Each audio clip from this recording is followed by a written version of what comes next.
Kundoshimni kechirdim. Hayotxon Qurbonovaning Qalb kaliti kitobidan.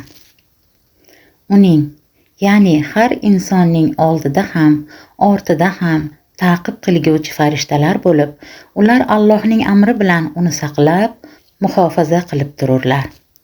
Aniqki, to biron qavm o'zlarini o'zgartirmagunlaricha Alloh ularning ahvollarini o'zgartirmas. Qachon Alloh biron qavmga yomonlik, balo yuborishni iroda qilsa, bas uni qaytarib bo'lmas va ular uchun undan o'zga hokim yo'qdir. 13-Ra'd surasi 11-oyat. Inson o'zi o'zgarmaguncha Alloh uning ahvolini o'zgartirmas ekan. Aytaylik, Alloh rizqimni tang qilsa, rozi bo'lishim, shukurga o'rganishim kerak. Toki shukurni bilmas ekanman, Alloh rizqimni keng qilmaydi. Kechirishni o'rganmagunimcha meni ranjituvchilar yo'lini to'smaydi. O'zimdagi nuqsonlarni yengib, yaxshilik tomonga o'zgarmaguncha holi ahvolim o'nglanmaydi. Modomiki yaratgandan yaxshilik tilar ekanman, eng avvalo o'zimni yaxshilik sari o'zgartirishim zarur ekanda. Bir voqea sabab Ra'd surasi 11-oyat haqiqatini isbotini ko'rdim. 2005-yil yozida umr yo'ldoshim bilan Samarqand shahriga ziyoratga bordik. 3-4 kun aziz qadamjolar, ko'hna me'moriy obidalarni iftixor ila tomosha qildik. Ulug' bobo kalonimiz maqbaralari ziyoratida bo'ldik. Safar asnosi samarqandlik qarindoshlarimiz bemorlarni ko'rib, davolab qo'yishimni so'rashdi. Qarshimda ko'zlari mung, qalbida dard o'stam to'lgan ayol o'tiribdi. Uning ismini o'zgartirib Noila deya qolay. Mana Noilaning dil daftari. Umr yo'ldoshim bilan sevishib turmush qurganmiz. To'ng'ichim Pahlavon 14 ga kirdi. Oldinma-ketin yana 2 qizim bor. Iskandar akamning topib tutishi yaxshi. Kattagina hovlimiz, mashinamiz bor. Hech narsadan kam emasmiz. Og'zimdan chiqqan narsani muhayyo qiladi. Ammo ayol kishi o'zini baxtli deb his qilishi uchun mol dunyogina kifoya emas ekan. Ayniqsa umr yo'ldoshining vafosizligi. Noila to'liqdi. Jajji sumkasidan ro'molcha olib yoshini artdi. 15 yil bir yostiqqa bosh qo'yib yashagan insoning, yoring to'satdan birovnikiga aylanib qolsa-ya. Iziga tushdim. O'sha ayolni topdim. Erimni tinch qo'ying deb iltimos qildim. Sen nima uchun menga tuhmat qilyapsan deb dod soldi. Odamlar ichida sharmanda bo'lganim qoldi. O'shandan keyin Iskandar aka mana bo'lmasa deb oshkora boradigan bo'ldi. Na ota-onasidan, na farzandlaridan, na mahalla ko'ydan uyalmay qo'ydi. O'rtadan mehr, ro'zg'orimdan baraka ko'tarildi. Uyingda xotirjamlik bo'lmasa, ishda ham unim yo'q ekan. Chevarman. O'zim bilan o'zim bo'lib, mijozlarni yo'qotdim. Jismu jonimni taqdirga, erimga, kundoshimga atalgan nafrat egalladi. Kasal bo'lib qoldim. Qilar ishni qilib yana o'zi eng zo'r doktorlarga ko'rsatdi. Oylab kasalxonalarda yotdim. Qani nafi bo'lsa. Salga dod deb yig'layveraman. Falon ming so'mlik dorilar ham kor qilmagach, beshbattar tushkunlikka tushdim. Hayot shunchalar ma'nosiz tuyuldiki, kimdir o'zingni o'ldirib hammadan bir alamingni ol, seni yo'qotib azoblanishsin deyayotganday edi. Hozir ham qalbim qop-qorong'u. Ayolning kechmishini eshitarkanman, qalbimda tug'yon. Pokiza ayolga, guldek farzandlariga xiyonat qilgan, ularning qadriga yetmagan zinokor erkakka xayolan xitob qilaman. Ey inim Iskandar, erlik burchingni, oilang uchun javobgarlik hissini nega unutding? Qandaydir buzg'unchi, yengiltak, qalbi ko'r ayolni sen uchun o'zini qurbon qilayotgan go'zal axloqli muslima umr yo'ldoshingga nahotding ko'rsang? Qilmishing bilan qancha qalblarga ozor berayotganingni sezmasang, qalbi ko'r gumroh ekansan.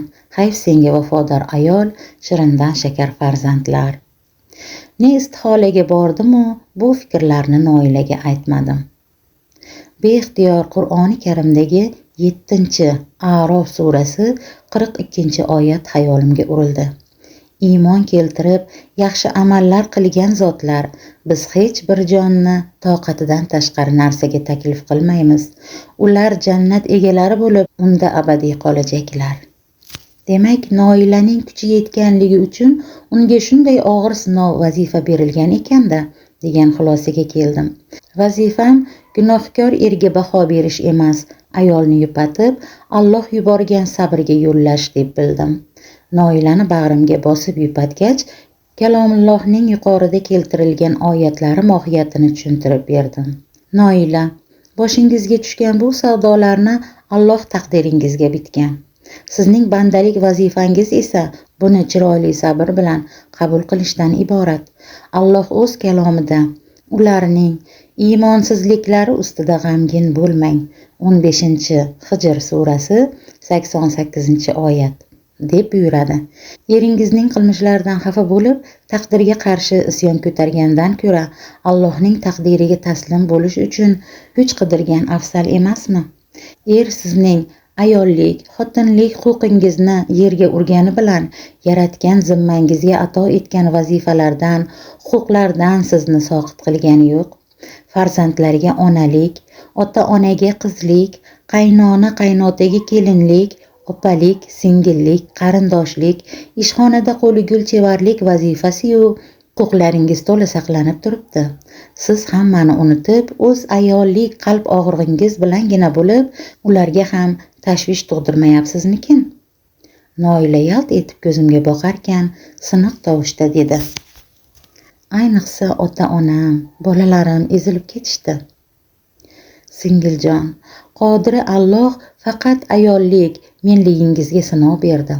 Siz hamon mehribon ona, g'amxo'r farzand, kelin, suyukli opa, singil, mohir chevar ekaningizni unutib qo'ymayapsizmi? Rosti unutganman. Iztirob, alam, xo'rlik hissi bilan yashashdan biron foyda ko'rdingizmi? Yo'q. Yoki bundan eringiz, kundoshingiz foyda ko'ryaptimi? Albatta yo'q. Modomiki dilingiz iztiroblarini seza turib, ular o'zgarmayotgan ekanlar, ha deb qalbga og'riq kiritaverishga na hojat? Buning o'rniga tog'day ota-ona, qaynona-qaynota, gulday farzandlar, yaqinlar, suygan kasbingiz borligiga shukr qilib, ular uchun yashab ko'ring. Ayol qo'llarimni ushlagancha yer chizib ancha turdi. Eshik yonida boshqa bemorlar borligini sezib qo'zg'oldi. Rahmat. Birinchi marta siz aytganday boshqalar uchun ham yashashim shartligini his etdim. O'zgarishga harakat qilaman. Oradan 2 kun o'tib Noila yana keldi. O'ziga qarash uchun kuch topibdi. Sochlari chiroyli turmaklangan, liboslari yarashimli, surma tortgan ko'zlarida ajib bir uchqun. Sevinib ketdim. Shunaqa tinch, uzoq uxlabmanki, Hayotxon opa, odamlarga kerakligingni his etish boshqacha bo'larkan. Nega shu vaqtgacha bu haqida o'ylamadim ekan? Bitta xiyonatkor erni deb mushtipar ota-onam, bolajonlarimni ham unutibman-a? Noila, xursandman. Hayotingizni o'zgartira olmasangiz ham o'zingizni o'zgartirishingiz zarurligini anglab yetibsiz. Keling, endi kechirim yo'liga tushaylik. Iskandar akamni kechirishmi? Uni ham, siz kundoshim deyayotgan o'sha o'zgalar eriga zor ayolni ham. Axir u ham ayol, kimningdir mehriga tashna qalbi bor. Uni haqli nikohli qilib oladigan er yo'q. Farzandlarning otasi kim ekanligini ham o'zi bilmaydi. Hamisha vaqtinchalik er bo'lgan erkak uni tashlab ketishdan qo'rqib yashaydi. Qo'ni-qo'shnilar uni odam o'rnida ko'rishmaydi. Bularning barchasi o'sha ayol uchun g'oyat iztirobku. Ikkingizni taqqoslasa kim baxtsiz? U. Ha. Odamlar sizga hamisha hamdard. U ayol esa qarg'ishlar ostida yashaydi. Buzg'unchi deymiz-u, aslida jafokash emasmikan? Ayolni yupatarkanman, kundoshini oqlamadim ham, yonini ham olmadim. Shu yo'sin Noila uchun Alloh bergan kunni rozilikda qabul qilish yo'lini qidirdim. Noila uzoq o'ylanib qoldi. Yaqinda hovlimizga chehrasidan baxt nuri taralayotgan Noila o'g'li bilan kirib keldi. Ko'zlarida shodlik. Hayotxon opa, ko'rib turganingizday men o'zgardim. Ochig'i, odam o'z-o'zini o'zgartirishi juda qiyin ekan. Ammo astoydil xohlasa, uddasidan chiqarkan. Maslahatlaringiz qulog'im ostida jaranglab turdi. Eng avvalo Iskandar akamni chin yurakdan kechirdim. Axir u meni tashlab ketgani yo'q-ku.